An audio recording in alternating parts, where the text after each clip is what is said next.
ಬಜಾಜ್ ಅಫಿಷಿಯಲಿಂದ ಯಾರೋ ಫೋನ್ ಮಾಡೋರು, ಇಂಥ ಡೇಟ್ ನೀವು ಫ್ರೀ ಇದ್ದೀರಾ ಅಂತ. ಹೌದು, ಮನೇಲೇ ಇದ್ದೆ, ಎಲ್ಲ ಪೂರ್ಣ ಆಗಿತ್ತಲ್ಲ 1,00,000. ಸೊ ಹಾಗಾಗಿ ನಾನು ಮನೇಲಿದ್ದೆ.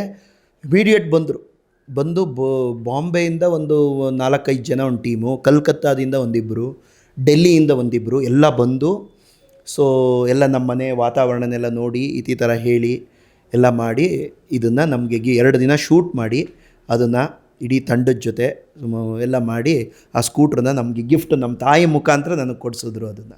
ಸೊ ಅದೊಂದು ತುಂಬ ಸಂತೋಷ. ಏಕೆ ಅಂತಂದರೆ ಬಜಾಜ್ ಅವರು at least end of the day, even Anand Mahindra ಅವರು ಮುಂಚೆನೇ ಕಾರ್ ಕೊಟ್ಬಿಟ್ಟಿದ್ರು. ನಾನು ಎಷ್ಟೋ ಇಂಟ್ರ್ಯೂಗಳಲ್ಲಿ ನನಗೆ Anand Mahindra is more happy than Bajaj ಅಂತ ಹೇಳ್ಬಿಟ್ಟಿದ್ದೆ. ಸೊ ಹಾಗಾಗಿ ಫೈನಲಿ 1,00,000 ಆದಮೇಲೆ ಆದರೂ ಬಜಾಜ್ ಅವರು ನಮ್ಮನ್ನು ಗುರುತಿಸಿ, ಅಂದರೆ ಯಾತ್ರೆನ, ಬ್ರ್ಯಾಂಡನ್ನ, ಇಲ್ಲಿ ವ್ಯಕ್ತಿ ನಗಣ್ಯ, ಆದರೆ ಆ ಕಾರ್ಯನ ಗುರುತಿಸಿ ನಮ್ಮ ಮನೆ ಹತ್ರಕ್ಕೆ ಬಂದು ನಮ್ಮನ್ನು ಒಂದು ಪ್ರೋತ್ಸಾಹ ಮಾಡಿದ್ರಲ್ಲ. ಸೊ ಅದು ನಿಜವಾಗ್ಲೂ ನಾವು ಆನಂದ್ ಮಹೀಂದ್ರ ಸರು ಮತ್ತು ಬಜಾಜ್ ಇಬ್ಬರಿಗೂ ನಾವು ಆಭಾರಿಯಾಗಿದ್ದೀವಿ.